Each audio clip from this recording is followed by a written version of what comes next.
انا أراك يعني قبل تضحك قبل أن أطرح سؤال. لان كنت قلت هذه مهزله.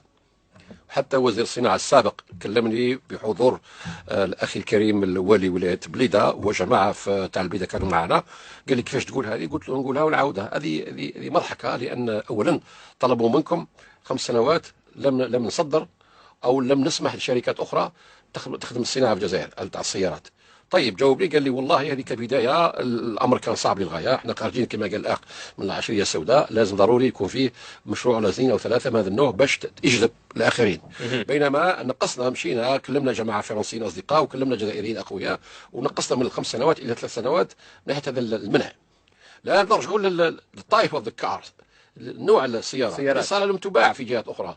سيارة مش في المستوى، المقياس تاعها خاطئ، مش في بعض الدول ممنوعه خلاص تدخل. يعني هذه اصلها أنت وصفته كانت رومانيه.